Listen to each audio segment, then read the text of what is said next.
الحمد لله نحمده ونستعينه ونستغفره ونعوذ بالله من شرور أنفسنا ومن سيئات أعمالنا من يهده الله فلا مضل له ومن يضلل فلا هادي له وأشهد أن لا إله إلا الله وحده لا شريك له وأشهد أن محمدا عبده ورسوله أما بعد فإن خير الحديث كتاب الله وخير الهدي هدي محمد صلى الله عليه وسلم وشر الأمور محدثاتها وكل محدثة بدعة وكل بدعة ضلالة وكل ضلالة في النار. أعوذ بالله من الشيطان الرجيم. بسم الله الرحمن الرحيم. وإما نرينك بعد الذي نعدهم أو نتوفينك فإنما عليك البلاغ وعلينا الحساب. أولم يروا أننا نأتي الأرض ننقصها أولم يروا أننا نأتي الأرض ننقصها من أطرافها والله يحكم لا معقب لحكمه وهو سريع الحساب. محترم حاضرین، ان دنوں ساری دنیا میں جو خبر اس لائق ہے کہ جس پر گفتگو کی جائے اور گفتگو ہو بھی رہی ہے، جس پر لوگوں کی صرف خبر رساں ایجنسیوں کی نہیں بلکہ عام طور سے لوگوں کی نگاہ ہے، وہ شام اور ترکی میں آنے والا زلزلہ ہے. اسی ہفتہ وہاں یکے بعد دیگرے زلزلے کے کئی جھٹکے آئے اور دیکھتے ہی دیکھتے ایک ہی لمحے میں کئی ہزار لوگ لقمہ اجل بن گئے، اس دنیا سے رخصت ہو گئے. ایسے ہی جیسے ایک وقت میں ایک آدمی کی جان جاتی ہے، مرتا ہے، بیک وقت ایک ہی علاقے کے شام اور ترکی کا جو ملا ہوا حصہ ہے وہاں ہزاروں لوگ، آج کے ابھی اخبار کی ہیڈنگ دیکھ کر آ رہا ہوں کہ ملبے سے ملنے والی لاشوں کی تعداد 16,000 سے تجاوز کر چکی ہے. 11,500 یا اس سے زیادہ عمارتیں ڈھہ گئی اور جیسے جیسے ملبے ہٹیں گے لاشوں کی تعداد بڑھتی جائے گی. یہ بالکل واضح بات ہے. بہت سارے لوگ موت کے گھاٹ اتر گئے، ایک بڑی تعداد بے گھر اور بے خانمہ برباد ہو گئی، اور پھر املاک اور علاقے میں جو دوسری چیزیں ہیں ساری کی ساری تباہی کا شکار ہو گئی. اب مزید جو ہے وہاں برف باری ہو رہی ہے، سردی کی لہریں جو ہے لوگوں کو الگ تباہی کے دہانے پر پہنچا رہی ہیں. امدادی ارکان اور امدادی سامان یا انتظامات ایک دنیاوی اعتبار سے انسان یا لوگ جو کر سکتے ہیں وہ کرتے ہیں، لیکن کیا آپ اور ہم اندازہ لگا سکتے ہیں، یہ اچھی طرح اندازہ لگا سکتے ہیں کہ یہ امداد اللہ رب العالمین کے اس واقع حادثے جو اللہ کی طرف سے نازل ہوا اس کے مقابلے میں کیا حیثیت اور درجہ رکھتی ہے؟ غور سے دیکھیے، ایک ایمان والا شخص، صاحب ایمان، ایسے واقعات کو عام لوگوں سے ہٹ کر دیکھتا ہے، عبرت کی نگاہ سے، غور و فکر کے اعتبار سے، اور اس میں ایمانی تأملات اور غور و فکر کرتا ہے.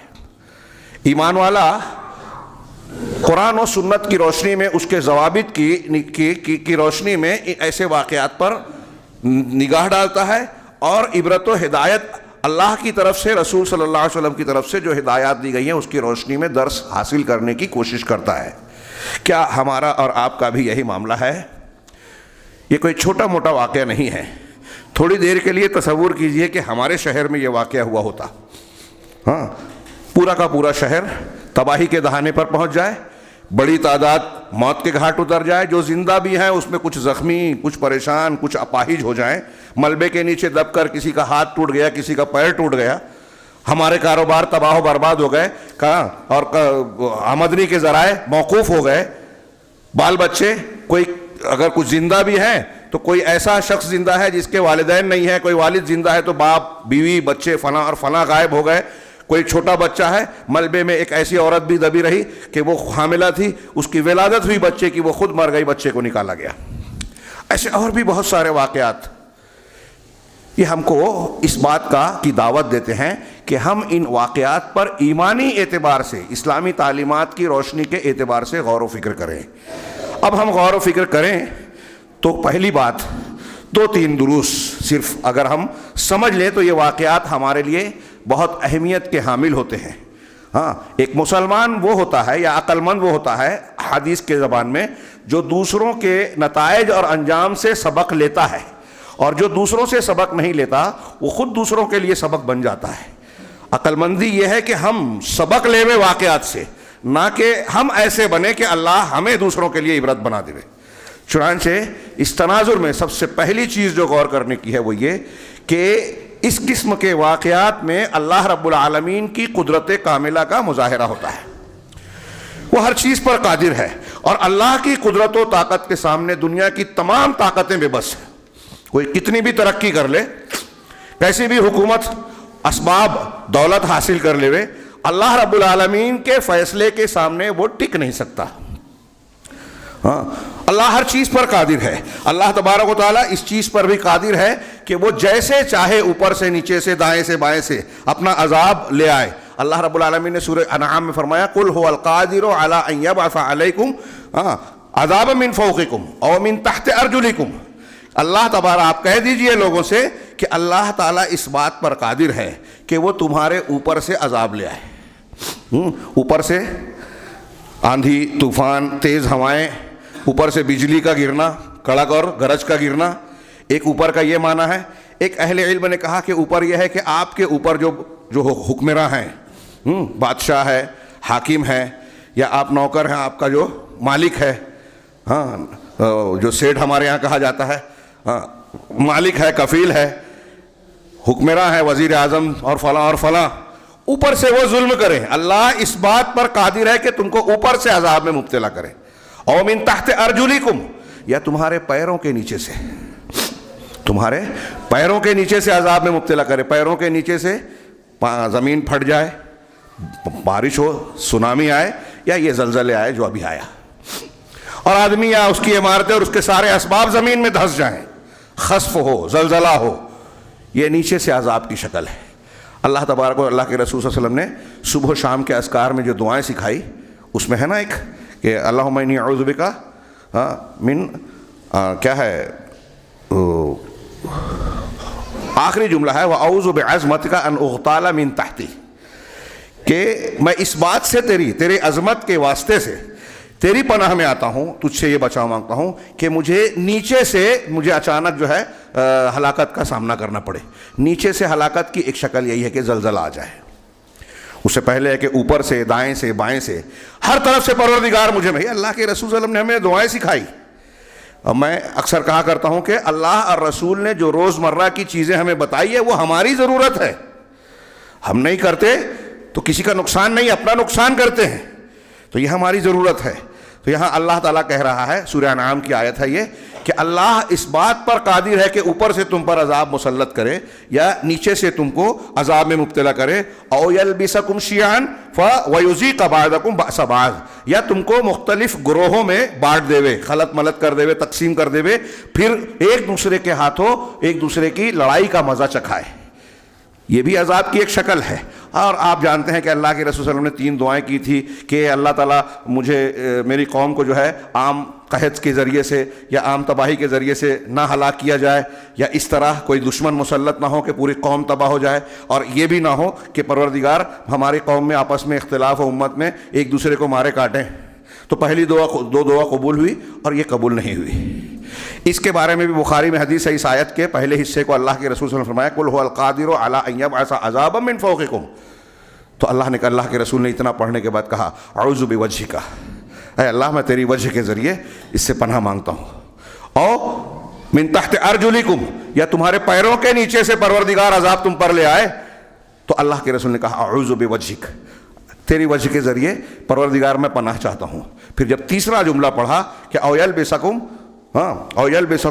شیعا ویذیق بعضکم بأس بعض، بعض کو بعض کی سختی کا مزہ چکھائے، ایک آپس میں اختلاف پیدا کر کے، تو اللہ کے رسول نے کہا کہ یہ اہون ہے۔ ان دونوں اوپر کی جو باتیں بیان کی گئی ہیں ان دونوں کے مقابلے میں یہ ہلکی چیز ہے، لیکن یہ بھی اللہ کے عذاب کی ایک شکل ہے۔ اب غور کیجئے، اس آیت کے اخیر میں اللہ تبارک و تعالیٰ نے بیان کیا کہ انظر کیف نصرف الآیات لعلہم یفقہون، آپ یہ دیکھیے کہ ہم کس طریقے سے اپنی نشانیوں کو بیان کرتے ہیں تاکہ لوگ سمجھیں، فقہ حاصل کریں۔ کیا سمجھیں؟ اللہ تبارک و تعالیٰ کی پیدائش پیدا کرنے کی حکمت کو سمجھیں، اس کائنات کی حقیقت کو جانیں، اللہ کی قدرت تامہ اور اپنی بے بسی اور حقیقت کو سمجھیں، تاکہ لوگ سمجھیں کہ اللہ تعالیٰ نے ہم کو اور آپ کو کیوں پیدا کیا۔ اس لیے پیدا نہیں کیا کہ دنیا میں کھانے پینے کی جانوروں کی طرح صرف اسی پر اکتفا کریں، اس لیے پیدا نہیں کیا کہ دنیا میں مست ہو کر اللہ اور آخرت کو بھول جائیں۔ بے مقصد اللہ نے پیدا نہیں کیا، مقصد اس یہ ہے کہ تمہاری آزمائش کرے، مقصد یہ ہے کہ تم توحید اور اس کے تقاضوں پر پورے اترو، شرک اور شرک کے مخالفین کا رد کرو۔ جانوروں کی طرح کھانا پینا، زندگی گزار دینا، اپنے بال بچوں میں مست رہنا، یہ زندگی انسان کی یا مومن کی نہیں ہے۔ سمجھو پروردگار نے تم کو کیوں پیدا کیا، جس دنیا اور دنیا کے چکر میں تم بھڑے ہوئے ہو، آن کے آن میں اس طرح تباہ ہو سکتی ہے۔ اوپر سے نیچے سے عذاب آئے، جس کو تم نے سال ہا سال کی محنتوں سے بنایا ہے، اپنا گھر بار کارخانہ سب تباہ ہو سکتا ہے۔ تو غور کیجئے، ایسا جو ترکی اور شام میں آیا وہ ہمارے گھروں میں بھی آ سکتا تھا اور آ سکتا ہے۔ چنانچہ اللہ تعالیٰ کہہ رہا ہے کہ اس پر غور کریں۔ ہاں، اللہ تبارک و تعالیٰ کیوں بھیجتا ہے یہ چیزیں، یہ بھی بیان کیا قرآن میں مختلف مقامات پر۔ اللہ نے کہا وَمَا نُرْسِلُ بِالْآيَاتِ إِلَّا تَخْوِيفًا، کہ ہم یہ نشانیاں جو بھیجتے ہیں، اس قسم کے واقعات اور حوادث جو رونما ہوتے ہیں، یہ تخویف کے طور پہ ہے، لوگوں کو ڈرانے کے لیے، کہ لوگ اپنی نیند سے بیدار ہو جائیں، جاگ جائیں، دنیا داری میں، حرام خوری میں، بے ایمانی میں، اللہ اور اس کے رسول کی تعلیمات سے غفلت میں جو گزار رہے ہیں اس سے بیدار ہو جائیں۔ کیا ہمارے اوپر اس طرح کا کوئی اثر فرق پڑتا ہے؟ زلزلہ آ گیا، خبر ہے تھوڑی دیر کے لیے، یہ فطری بات ہے کہ انسان کے ذہن میں ڈر بھی پیدا ہوتا ہوگا کہ ہمارے یہاں آیا ہوتا تو کیا ہوتا۔ لیکن دوسرے ہی آن دنیا داری میں انسان جو غافل ہوتا ہے نا، وہ اپنے آپ کو تسلی دیتا ہے کہ ہمارے یہاں تو نہیں آیا نا، وہ لوگ بہت برے تھے، ہم نہیں ہیں، وہ ایسے تھے، ہم نہیں ہیں، وہاں یہ وجہ تھی، ہمارے یہاں نہیں ہے۔ ہاں، ابھی آگے ہم یہ بھی جانیں گے کہ یہ کیوں آتا ہے۔ وہاں تھوڑا سا جائزہ لیں اپنے سماج کا، اپنے آپ کا، اپنے گھر کا، کہ ہم کہاں جا رہے ہیں۔ کیا ہم اللہ کے عذاب کو دعوت نہیں دے رہے ہیں؟ یہاں مسلمان کو چاہیے کہ غور کرے ان آیتوں کے۔ اللہ تبارک و تعالیٰ کہہ رہا ہے کہ ہم یہ آیتیں تخویف کے طور پر نازل کرتے ہیں، تو ایک مومن بندے کو چاہیے کہ غور کرے کہ یہ تخویف وہاں آئی، ہم کو ڈرا رہا ہے، ہمارے اوپر آ سکتا ہے اور دوسروں کو ڈرایا جا سکتا ہے۔ جو ان کو لاحق ہوا، ہاں، زلزلہ، اور ہزاروں کی تعداد میں موت کے گھاٹ اتر گئے، اور ان کے گھر بار، مکان، کاروبار، اور نہ جانے کیا کیا تباہیاں ہوئی، اور یہ سلسلہ ابھی جاری ہے۔ تھوڑی دیر کے لیے وہاں رکھیے اپنے آپ کو، ہمارے بھائی بند بڑی تعداد میں ہیں وہاں، ہاں، مسلمان کہلانے والے، ہاں، ان کے اوپر جو بھی وپتا گزر رہی ہے، اپنے آپ کو وہاں رکھیں، سوچیں، کوئی معمولی بات نہیں ہے، اور اس میں عبرت و نصیحت کا بہت بڑا پہلو ہے۔ لیکن ہم ایسا محسوس کرتے ہیں، غور کیجئے، دیکھیے کہ ہمارے ارد گرد میں لوگ عبرت و نصیحت کی بجائے زیادہ سے زیادہ اس کے خبر پر نظر رکھتے ہیں، زیادہ سے زیادہ یہ دیکھتے ہیں کہ اس کے فلاں فلاں اسباب ہیں، سائنسی اور فلاں اور فلاں۔ ایک مومن بندہ صرف سائنسی وجہ، سیاسی وجہ اور فلاں وجہ دنیاوی نہیں دیکھتا، بلکہ وہ سب سے پہلے ایمانی اور روحانی وجہ دیکھتا ہے کہ اس کے پیچھے کائنات کا، ہمارا اور آپ کا یقین ہے کہ ایک پتا بھی اللہ کی مشیت اور حکم کے بغیر نہیں ہلتا۔ یہ کیسے ہو سکتا ہے کہ اتنا بڑا حادثہ اور واقعہ ہو جائے؟ کیا اللہ رب العالمین کی مشیت کے بغیر ہوا؟ ناممکن بات ہے۔ یہ ہمارا ایمان اور عقیدہ ہے کہ اللہ کے فیصلے سے ہی سب کچھ ہوتا ہے۔ اب اسباب چاہے جو ہو، وہ اسباب کا مسبب بھی رب العالمین ہی ہے، لہذا اسباب کو پیدا اسی نے کیا، نتائج اسی کی طرف سے ہے، تو اصل قوت اور طاقت اللہ کی ہے۔ اللہ ہر چیز پر قادر ہے، اور اس کا کوئی فیصلہ، کوئی حکم بغیر حکمت کے نہیں ہوتا، یہ بھی ہمارا ایمان ہے۔ وہ حکیم ہے، حکمت اور مضبوطی سے کرنے والا ہر کام کو۔ تو کیا یہ زلزلہ، یہ طوفان، پھر اس سے جڑی ہوئی چیز، یہ جو ابھی ہم نے آیت پڑھی کہ وہ اس بات پر قادر ہے کہ تمہارے اوپر سے عذاب لے آئے، تو اس میں جو حکمراں طبقے کی طرف سے، نیچے کی طبقے کی طرف، اس میں ایک یہ بھی مفہوم ہے کہ حکمراں طبقے کی طرف سے ہمارے اوپر جو تنگیاں کی جا رہی ہے، قوانین بنائے جا رہے ہیں، گھیرا جا رہا ہے، زندگی کے مسائل میں رکاوٹیں ڈالی جا رہی ہے، معاشی تنگی، مندی، کساد بازاری کی صورتحال پیدا کی جا رہی ہے، ہم اسباب چاہے جو بیان کریں، یہ اللہ تعالیٰ کا اوپر سے عذاب ہے۔ پوری دنیا تنگی کا شکار ہے۔ ایک آیت اور آگے آ رہی ہے، اس میں ہم غور کر سکتے ہیں۔ اب یہی ایک چیز یہ بھی کہ اگر زلزلہ آیا طوفان اور سونامی اور فلاں آیا حادثات آ رہے ہیں تو اس میں تباہی و بربادی ہم دیکھ رہے ہیں. یہ اللہ کی قدرت، حکمت اور اس کا فیصلہ ہے. اب اسی کا دوسرا پہلو دیکھیے کہ جب زلزلہ نہیں آیا، جیسے ابھی ہم اور آپ یہاں آرام سے ہیں، اپنا کام دھندا زندگی کے معاملات کو انجام دے رہے ہیں، تو اس پر غور کریں کہ یہ اللہ تبارک و تعالیٰ کی کتنی بڑی نعمت ہے. قرآن میں اللہ تعالیٰ نے مختلف مقامات پر اس نعمت کا ذکر کیا.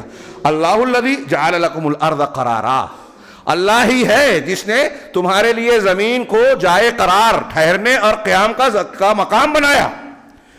الم نجعل الارض کفاتا، سورہ مرسلات میں کہا کیا ہم نے زمین کو تمہارے لیے کافی نہیں بنایا؟ احیاء و امواتا، زندہ ہونے کے اعتبار سے بھی اور مرنے کے اعتبار سے، مردہ ہونے کے بعد بھی. زمین، یہ دنیا اللہ تعالیٰ نے انسانی ضروریات کا دسترخوان بنا دیا ہمارے لیے. ہم جو جو چاہتے ہیں زندگی کے لیے، جن جن چیزوں کی ضرورت ہے وہ ساری چیزیں مہیا ہیں. یہاں پیڑ پودے، پانی، ہوا، آکسیجن، ساری چیزوں کا انتظام ہے. ہمارے رہائش کے لیے عمارتی اسباب کا انتظام ہے. ہم کو عقل دی، ہم اس سے عمارتیں بناتے ہیں. میاں بیوی اور بال بچوں کا سلسلہ، یہ بھی ہمارا انتظام ہے دنیا میں، اللہ تبارک و تعالیٰ نے کر رکھا ہے. کھانے کی چیزوں کا، سبزی، غلہ، پھل پھول اور نہ جانے کیا کیا. بیمار پڑتے ہیں تو دواؤں کا سلسلہ. سواری کے لیے سواری کے اسباب، پہلے جانور تھے، اب جانوروں کے علاوہ مشینیں بھی ہیں. ساری چیزیں اللہ نے مہیا کی ہے، اور مر گئے تو اسی میں دفن ہونے کا انتظام بھی ہے، لاش بھی ٹھکانے لگ جاتی ہے. زمین کو اللہ تعالیٰ نے ہماری ضروریات کا پورا انتظام کے ساتھ جو ہے اہتمام کے ساتھ تیار کر کے ہمیں دیا ہے. کتنی بڑی نعمت ہے. ہم اس پر کھا رہے ہیں، پی رہے ہیں، چل رہے ہیں، سو رہے ہیں، اپنی ضروریات پوری کر رہے ہیں، لذتیں حاصل کر رہے ہیں. کیا ہم اللہ کی ان نعمتوں کی قدر کرتے ہیں؟ ایک پہلو یہ کہ اللہ ان نعمتوں کو چھین لے، زلزلہ، طوفان، سونامی لا کر جو ہے ہم کو یکلخت تباہی اور بربادی کے منہ میں ڈال دے. اور اس تباہی اور زلزلے سے پہلے یہ قابل غور بات ہے کہ ہمارے لیے پروردگار نے اتنی بڑی اور شاندار نعمت عطا کی. کیا اللہ تبارک و تعالیٰ نے یہ سکون اور قرار اگر نہیں دیا ہوتا تو ہم یہاں آرام سے جی سکتے تھے، چل پھر سکتے تھے، پیڑ پودے اگا سکتے تھے، زمین کے اندر پانی کا ذخیرہ نہ ہوتا، ندی نالے اور دیگر اسباب نہ ہوتے، تو کیا ہم اپنے پینے کی، نہانے کی اور پانی کی دیگر ضروریات کو پورا کر سکتے تھے؟ ہم اور ہمارے جانور جی سکتے تھے؟ جانور نہیں جیتے تو ان کا دودھ، گوشت بھی نہیں ملتا. کیا یہ چیزیں قابل غور نہیں ہیں کہ یہ سارے انتظامات کس نے کیے، کیوں کیے، کتنی بڑی نعمت ہے؟ اور اس کے ان نعمتوں کا انتظام کرنے سے مقصد کیا ہے؟ ہمارا امتحان ہے. ہم ان نعمتوں کی شکر گزاری کرتے ہیں یا نہیں کرتے ہیں؟ اللہ تبارک و تعالیٰ نے یہ جو نعمتیں دی ہے، اس کی قدردانی نعمتوں کے چھیننے کے اور چھینے جانے کے واقعات کی روشنی میں اور بڑھ جاتی ہے. ترکی کا زلزلہ ہمیں اس نعمت کی مزید قیمت کو یاد دلاتا ہے. ایک ایمان والا انسان اس پر غور کرتا ہے اور پھر یہ غور کرتا ہے کہ ہمیں اس نعمت کو قائم اور برقرار رکھنے کے لیے کیا کرنا چاہیے. میں نے خطبہ مسنونہ کے بعد سورۃ الرعد کی ایک آیت پڑھی، 2 آیتیں پڑھی، آیت نمبر 40 اور 41. اس میں پہلی آیت میں اللہ نے کہا وَإِمَّا نُرِيَنَّكَ بَعْضَ الَّذِي نَعِدُهُمْ. یہ اس پس منظر میں تھی کہ کفار مکہ اللہ کے نبی صلی اللہ علیہ وسلم کی بات اور دعوت کا انکار کرنے کے ساتھ آپ کو چیلنج کرتے تھے یا آپ سے مطالبہ کرتے تھے کہ اگر ایسا ہے کہ آپ سچے ہیں اور ہم انکار کر رہے ہیں، اللہ تعالیٰ اس سے ناراض ہو کے عذاب لا سکتا ہے، تو پھر عذاب کیوں نہیں آتا؟ لے آئیے جلدی سے عذاب. تو نبی کریم صلی اللہ علیہ وسلم کو اس بات سے تکلیف ہوتی تھی. اللہ تعالیٰ نے آپ کو خطاب کر کے کہا وَإِمَّا نُرِيَنَّكَ بَعْضَ الَّذِي نَعِدُهُمْ. یہ کفار کے جواب میں ہے. کوئی یہ نہ سمجھے کہ میں اس واقعات میں پورا فٹ کر رہا ہوں. اس تناظر میں غور کیجیے. اور اصل مقصود اس واقعے میں جو ہمارا موضوع ہے اگلی آیت، کہ اگر وہ بعض چیزیں جو دھمکیاں ہم دے رہے ہیں کفار کو، اللہ تعالیٰ کہہ رہا ہے کہ جو دھمکیاں اور وعیدیں ہم نے بیان کی ہیں، اگر آپ کے جیتے جی بعض نعمتوں، بعض عذاب کو ہم دکھا دیں، او نتوفینک، یا پھر آپ کو وفات دے دیں پہلے، بعد میں ان پر اللہ کا عذاب آئے، یہ دونوں شکلوں میں اللہ کہہ رہا ہے فَإِنَّمَا عَلَيْكَ الْبَلَاغُ وَعَلَيْنَا الْحِسَابُ. آپ کا یہ کام نہیں ہے کہ آپ عذاب دیں، حساب لے. آپ کا کام تو پہنچا دینا ہے. آپ کو ہم ان کو ابھی عذاب دیں یا بعد میں دیں، آپ کا اس سے کوئی معاملہ نہیں ہے. ہاں فَإِنَّمَا عَلَيْكَ الْبَلَاغُ، آپ کا کام پہنچا دینا ہے، وَعَلَيْنَا الْحِسَابُ، اور اللہ کہہ رہا ہے ہمارا کام ہے حساب و کتاب لینا، حساب لے کر عذاب دینا، ان کے معاملات کو نپٹانا، یہ نمٹنا، ان کے ان مطالبات کو پورا کرنا۔ کب پورا کرنا چاہیے؟ یہ اللہ کی حکمت اور اس کے ارادے پر منحصر ہے، آپ کا کام نہیں ہے۔ ہاں وہ ہوا کہہ رہا ہے، اللہ نے فرمایا وعلے، آگے کہا اولم یرو، اس کے فوراً بعد یہ کہا، یہ آیت غور کیجئے، اولم یرو انا نأتی الارض ننقصها من اطرافها، کیا یہ دیکھتے نہیں کہ ہم زمین کے کناروں سے زمین کو کم کرتے جا رہے ہیں؟ اس کی کئی تفسیریں کی علماء نے۔ زمین کے کناروں سے زمین کو کم کرنا، آج کل جو کٹاؤ ہو رہا ہے کچھ لوگ اس پہ بھی فٹ کر رہے ہیں سمندری دھاروں سے کہ بھائی مالدیپ اور فلاں اور فلاں پانی کی سطح بڑھ رہی ہے اور زمین خشکی کا حصہ ڈوبتا جا رہا ہے، یہ کچھ لوگوں نے اب کہا۔ پرانے مفسرین میں عام طور سے کہتے ہیں کہ اس کا ایک مطلب یہ ہے کہ ہم کفار اور مشرکین کی زندگی کو تنگ کر رہے ہیں، اسلام کو فتح اور غلبہ دیتے جا رہے ہیں، ان کی زندگی گھٹتی جا رہی ہے، ان کا دائرہ تنگ ہو رہا ہے مشرکین و کفار کا، اور اسلام اور اہل اسلام غالب ہوتے جا رہے ہیں، پھیلتے جا رہے ہیں۔ ایک معنی یہ کیا کہ زمین میں لوگوں کی موت، تباہی، فساد اور خرابی کے ذریعے سے ہم کمی کر رہے ہیں، جس میں یہ زلزلہ بھی ہے۔ کیا یہ نہیں دیکھتے کہ ہم زمین کے اطراف سے اس میں کمی کر رہے ہیں؟ ان نأتی الارض ننقصها من اطرافها، اس کے کناروں سے زمین کے کو ہم گھٹاتے جا رہے ہیں۔ تو گھٹانا زمین کا ایک یہ بھی ہے کہ زلزلے سے اس کی تباہی ہو۔ اہل علم نے اس کے جواب میں کہا، وہ جو کہتے ہیں مہاویر اور بدھ کے بارے میں کہ وہ سالوں سال ان کو سوال کا جواب نہیں ملا، عجیب بے وقوف تھے کہ مرتا ہے تو انسان مرتا کیوں ہے، بیمار کیوں پڑتا ہے؟ اس کا ایک جواب قرآن کی اس آیت میں بھی ہے کہ اگر انسان مرتا ہی نہیں تو زمین تنگ پڑ جاتی لوگوں کی رہائش کے لیے، ضروریات کے لیے، سارے لوگ ابھی تک زندہ رہتے، ختم ہی نہ ہوتے، بیماری نہ پڑتے۔ ہاں خیر، تو اللہ تبارک و تعالیٰ نے یہ انتظام کیا ہے، اور اس میں ایک یہ معنی بھی ہے کہ یہ اللہ رب العالمین کے وعدوں کا اور اس چیز کا، ہم جو یہاں کفار کی بات تھی پہلی آیت میں، ہم اپنے آپ پر غور کریں کہ ہم کفار کی طرح ان چیزوں کا انکار تو نہیں کرتے، لیکن غافل تو ہیں۔ جب ہم شرک کرتے ہیں، بدعت کرتے ہیں، آپس میں ایک دوسرے کی عزتوں سے کھیلتے ہیں، تو اللہ کو بھولے ہوئے ہیں نا، اللہ کے عذاب کو بھولے ہوئے ہیں، آخرت کو بھولے ہیں، زلزلہ طوفان سے اپنے آپ کو بچا ہوا سمجھ رہے ہیں کہ ہم بڑے اتم ہیں، ہم بچ جائیں گے، ہم کو عذاب نہیں آئے گا۔ پہلے کے فرعون بے وقوف تھے، ہم نہیں ہیں۔ ہر فرعون یہی سوچتا ہے، وہ ڈوبا تھا میں نہیں ڈوبوں گا۔ تو ہمارے ہاں آرام سے دھڑلے سے سودی لین دین ہو رہا ہے، زنا فحاشی ہو رہی ہے، خرابیاں ہو رہی ہیں۔ یہ اگلا نقطہ اس میں یہی ہے۔ شیخ عبدالرزاق صاحب کے کچھ نکات ہیں جو بعض واقعات کے تناظر میں بیان کیے تھے، ہاں مجھے بہت پیارے لگے اور ہمارے موضوع واقعے کے مطابق لگے، تو اس کی روشنی میں بیان کر رہا ہوں۔ آگے انہوں نے یہ بھی بیان کیا کہ یہ بھی ہمیں نظر آتا ہے اور قرآن و سنت کی تعلیم ہمیں متنبہ کرتی ہے کہ اللہ کا عذاب اور پکڑ جو ہمارے اوپر آتی ہے، امتحان اور آزمائش الگ چیز ہے، اللہ کا عذاب جب آتا ہے تو اس کی بنیادی وجہ کیا ہے؟ واضح اور بنیادی وجہ ہے اللہ تبارک و تعالیٰ کی نافرمانی، گناہ، شریعت کی مخالفت۔ اللہ تعالیٰ نے، ہم بہت مرتبہ پڑھ چکے ہیں سورہ عنکبوت میں، قوموں کا ذکر کیا کہ کچھ پر ہم نے عذاب، کچھ پر طوفان بھیجا، کچھ کو زمین میں دھسا دیا، کچھ کو غرق کر دیا۔ آگے کیا کہا اللہ نے؟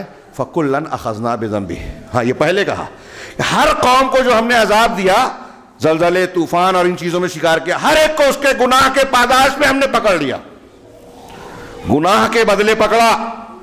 اور گناہ جب عام ہوتا ہے، ایسا نہیں کہ آپ نے میں نے غلطی کی فوراً اللہ کا عذاب آ جاتا ہے۔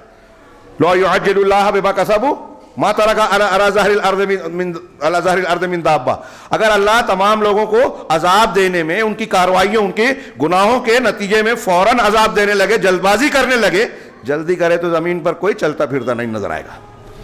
یہ قرآن کہہ رہا ہے، کئی مقامات پر، سورہ فاطر میں کہا، سورہ کہف میں کہا، اور جگہ کہا، یہ اللہ کا انعام ہے، چھوٹ دیتا ہے، ڈھیل دیتا ہے، لیکن یہ طے ہے کہ جب گناہ کسی قوم میں عام ہوتا ہے نا، ام المومنین حضرت ام سلمہ، حضرت حفصہ وغیرہ کی روایت کہ اللہ کے رسول نے پوچھا کہ انہلکو وفینا الصالحون، یاجوج ماجوج کا ذکر کرنے کے بعد انہوں نے سوال کیا کہ کیا ہم ہلاک ہوں گے جبکہ ہمارے درمیان نیک لوگ بھی ہوں گے؟ آپ نے فرمایا ہاں، نیک لوگ سماج میں موجود رہیں گے تب بھی عذاب آ سکتا ہے، ہاں اذا کثر الخبث، جب برائیاں، گندگیاں، معصیت عام ہو جائے گی، یہ زیادہ ہو جائے گی. گناہ جب عام اور زیادہ ہو جائے. آج تھوڑی دیر کے لیے سوچئے اس پہلو سے، ہم صرف اپنے شہر میں غور کریں. ہمارے رفقا، اخبارات، بات چیت اور مجلسوں میں جو چیزیں معلوم ہوتی ہے، واللہ میں اپنی بات کہہ رہا ہوں کم علم صحیح، تو مجھے لگتا ہے کہ ہم اللہ رب العالمین کی رحمت اور مہلت سے ہی جی رہے ہیں.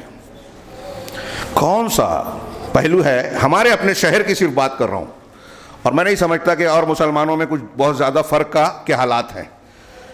ہمارے معاملات اور حالات اللہ کے عذاب کو مسلسل دعوت دے رہے ہیں. میں نے کہا کس معاملے میں؟ شرک ہے، بدعت ہے، خرافات، دینی اور عقائد کے اعتبار سے ہر قسم کی خرابیاں. اس میں کوئی بولتا نہیں ہے. کوئی بولے تو کہہ رہے یہ کیا جھنجھٹ اور اختلاف کی بات نکالتے ہیں. ہم میں سے اکثر لوگ اس سے دور رہنا چاہتے ہیں.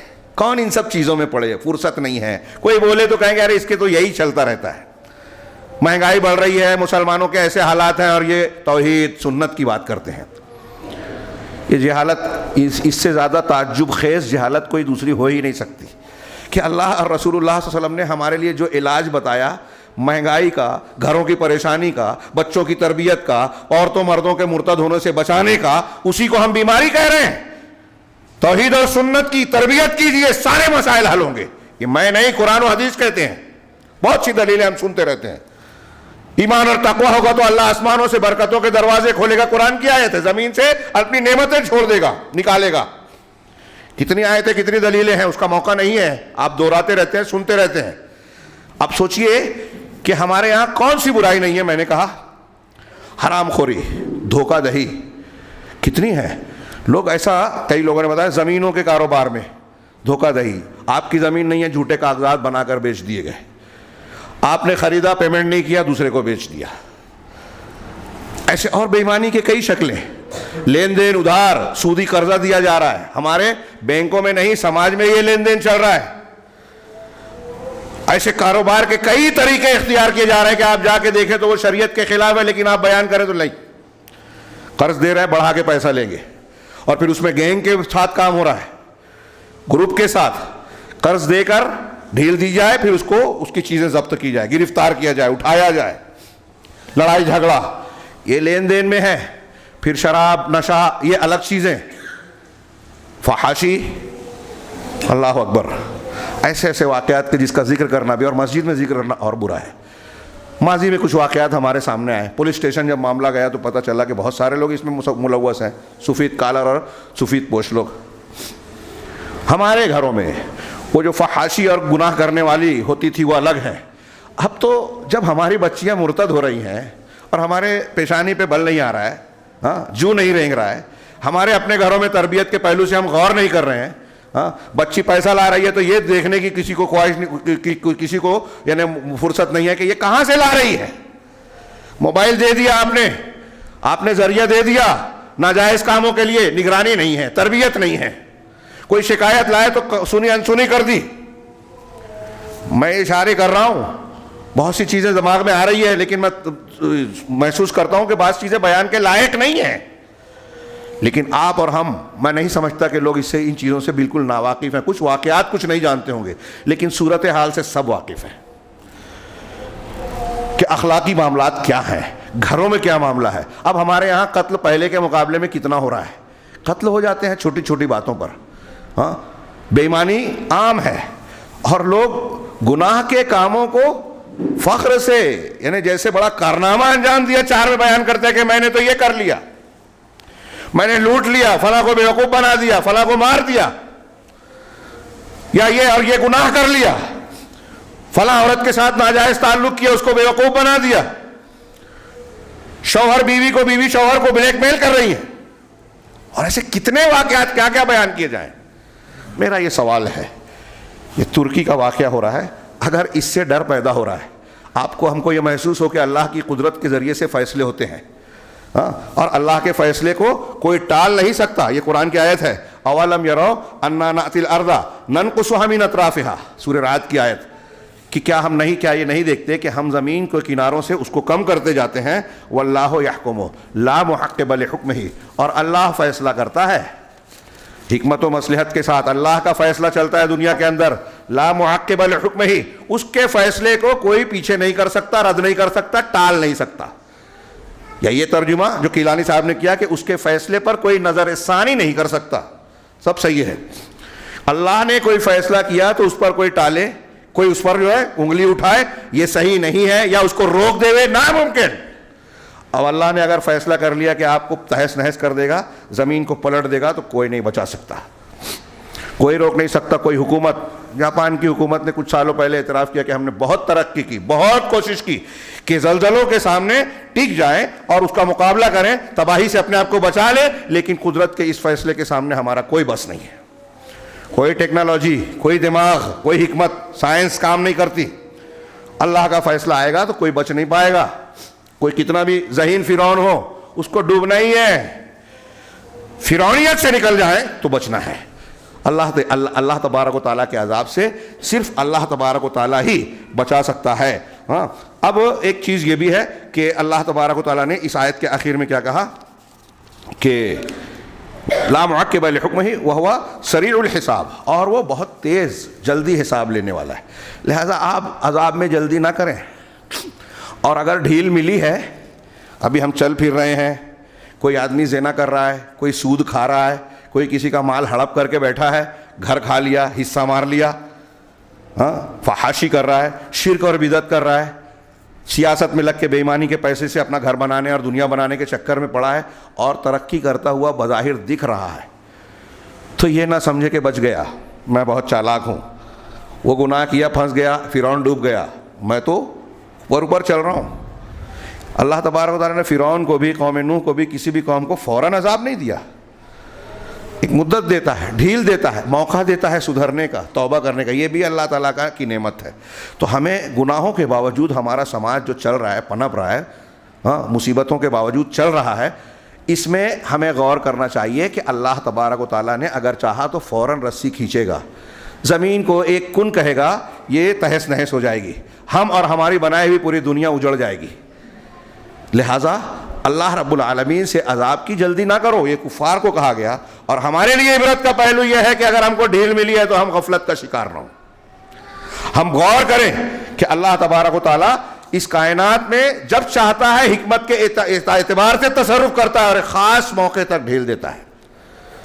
یہ چند پہلوؤں کو پیش کرنے کے بعد آخری میں یہ کہوں گا کہ اس تناظر میں ہمیں یہ بھی غور کرنا چاہیے کہ ہمارے جو بھائی، اب اس میں نیک بھی ہوں گے، بد بھی ہوں گے، جو زلزلے کا شکار ہوئے، طوفان اور پریشانیوں سے دوچار ہوئے، اس میں چھوٹے چھوٹے بچے بھی ہیں جو یقیناً معصوم ہیں.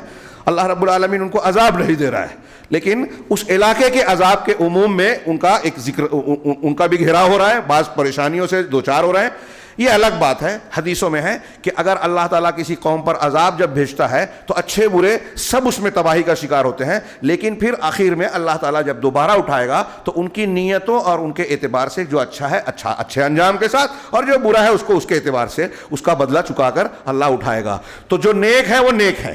ہمارا آپ کا کام یہ ہے کہ اس سلسلے میں ایک طرف ہم عبرت و نصیحت کا پہلو لیویں اور جائزہ لیویں، محاسبہ کریں کہ ہم سے جو گناہ ہو رہے ہیں ہم اس سے توبہ کریں، اللہ کی نعمتوں کی قدر کریں کہ اس نے ہم کو اتنی اچھی نعمت، اتنے گناہوں کے باوجود ہم کو کھانا پینا مل رہا ہے، کاروبار چل رہا ہے، پریشانیوں سے ہی صحیح چل رہا ہے. اگر ہم ایمان اور تقوی اختیار کریں تو یہ پریشانیاں بھی دور ہوگی.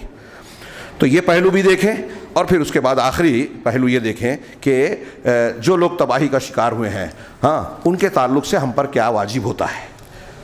ہاں، ہم پر ضروری ہے کہ جیسی، خاص طور سے ایک تو انسانی اعتبار سے، دوسرے ایمانی اعتبار سے، جو مسلمان ہیں یا غیر مسلم بھی ہیں، تو مصیبت زدہ لوگوں کے تعلق سے اسلام کی تعلیم یہ ہے کہ ہم جو مدد امداد کر سکتے ہیں کریں. کچھ نہیں کر سکتے تو علی الاقل ہمارے اپنوں کے لیے، دوسروں کے لیے، خاص طور سے اہل ایمان کے لیے دعائیں اور مغفرت طلب کرنا چاہیے، دعائیں کرنی چاہیے کہ اللہ تعالیٰ ان میں جو ایمان والے ہیں ان کے گناہوں کو معاف کرے، ہاں، ان کے جو پسماندہ ہیں ان کی مشکلات کو آسان کریں. جو اہل ایمان ہیں اب اللہ تبارک تعالیٰ ان پر رحم فرمائے، ان کو اپنے جوار رحمت میں لے لے. ان کے حق میں دعائے خیر کرنا ہم پر واجب ہے، فرض ہے، اور ہمارا ایمانی حق ہے. اور جو گنہگار ہیں ان کو اللہ معاف کرے، اور ساتھ ہی ساتھ جو ہے ان کے تعلق سے جو واقعات ہوئے یہ بھی دعا کریں کہ دیگر تمام مسلمانوں کو اس سے بچائے، اور بعد میں جو مصیبتوں کا سلسلہ ان پر جاری ہے پروردگار ان سے ان کو تحفظ عطا فرمائے۔ اللہ تعالیٰ ہم لوگوں کو بھی دنیا اور آخرت کے ہر قسم کے عذاب سے محفوظ رکھے۔ جب ہم یہ دعا کرتے ہیں کہ اللہ ہمیں عذاب سے بچائے تو صرف دعا کرنا کافی نہیں ہے۔ اللہ کے نبی صلی اللہ علیہ وسلم کی تعلیمات یہ ہیں کہ جب آپ روزی مانگ رہے ہیں اللہ سے حلال روزی، تو حلال روزی کے کمانے کے لیے کوشش اور محنت بھی کریں۔ تو ایسے ہی جب ہم یہ مانگ رہے ہیں کہ اللہ ہم کو عذاب سے بچا، تو عذاب سے بچنے کے لیے ہمیں کوشش کرنی ہوگی۔ جو چیزیں عذاب لانے کا سبب اور ذریعہ ہوتی ہیں ان سے بچاؤ کے لیے اللہ سے پناہ مانگنا چاہیے، اپنے آپ کو روکنا چاہیے کہ ہم شرک سے بچیں، بدعت سے بچیں۔ ابھی غور کیجئے، ایک طرف تو میں نے کچھ اخلاقیات اور معاملات کا ذکر کیا شرک اور بدعت کا، یہ ماہ رجب شروع ہوا، ماہ رجب جاری ہے، رجب کی کتنی 18 تاریخ۔ مہینے کے اعتبار سے ہمیں رجب پر بھی گفتگو کرنی چاہیے تھی، لیکن ترکی اور شام کے زلزلے کے تناظر میں اس کا موقع نہیں ملا۔ رجب کے مہینے کی کوئی فضیلت شریعت میں قرآن حدیث میں ثابت نہیں ہے۔ 27 رجب کا کونڈا کیا ہے، 21-22 رجب کا کونڈا اور 27 رجب کو شب برات منائی جاتی ہے، شریعت میں اس کی کوئی تعلیم نہیں ہے۔ ابھی ایک ہفتہ ہے، شاید کچھ بات ہو سکے آئندہ ہفتہ جو بھی خطیب ہو، کہ اسراء اور معراج کو اللہ اور رسول نے منایا نہیں، اور اس میں اختلاف ہے کس رات کو ہوا۔ اب ہمارے یہاں رجب کی یہ شان بتائی جاتی ہے، اس میں وہ کون سا بدھ یا پہلا جمعرات اور فلاں ہے، اس میں کچھ خاص نمازیں پڑھی جاتی ہیں، ایک بھی چیز ثابت نہیں ہے۔ اور میں یہی عرض کرنا چاہتا ہوں کہ آج ہمارے یہاں اسلام اور دین کے نام پر بھی وہ چیز جاری ہے جو قرآن و حدیث نے بتائی ہی نہیں ہے۔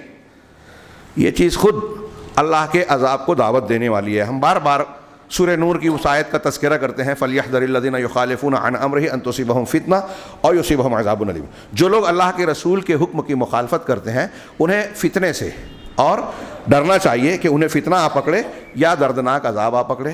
فتنے سے مراد دنیا کا عذاب ہے، فتنے سے مراد شرک ہے۔ حضرت ابن عباس رضی اللہ تعالیٰ عنہ یہ آیت اس وقت پڑھتے ہیں جب کہتے ہیں کہ میں کہہ رہا ہوں کہ اللہ تبارک و تعالیٰ، اللہ کے رسول نے فرمایا اور تم کہتے ہو ابو بکر صدیق اور عمر فاروق نے کہا، قریب ہے کہ تم پر آسمانوں سے پتھر کی بارش ہو۔ رسول کے مقابلے میں کسی کی بات ماننا اللہ کے عذاب کو دعوت دینا ہے، یہ ابن عباس رضی اللہ تعالیٰ عنہ کہہ رہے ہیں، اور قرآن و حدیث قرآن کہہ رہا ہے۔ اب ہم اللہ کے رسول کی سنتوں اور حدیثوں کو کتنا رد کر رہے ہیں۔ جب ہم رجب کی بدعت پر عمل کر رہے ہیں تو رسول کی مخالفت کر رہے ہیں، جب ہم 15 شعبان کا اہتمام کر رہے ہیں تو رسول کی مخالفت کر رہے ہیں، اور اللہ کے رسول کی سنتوں کو ترک کر رہے ہیں تب بھی مخالفت کر رہے ہیں۔ ایسی چیزیں ہمارے یہاں عام ہیں، اور ایسی چیزیں اللہ کے عذاب کو دعوت دینے والی ہیں۔ ضرورت ہے کہ ہم اس کا جائزہ لیں، غور کریں، سنجیدہ ہو جائیں، دوسری چیزوں سے زیادہ اس پر توجہ کریں تاکہ ہم اپنے آپ کو، اپنے گھر والوں کو دنیا اور آخرت کے عذاب سے بچا سکیں۔ اللہ ہمیں اس کی توفیق دے۔ اقول قولی ھذا واستغفر اللہ لکم ولسائر المسلمین وصلی اللہ علی نبینا محمد۔ بارک اللہ لنا ولکم فی القرآن المجید ونفعنا وإیاکم بالآیات والذکر الحکیم، انہ تعالی جواد کریم ملک بر غفور رحیم۔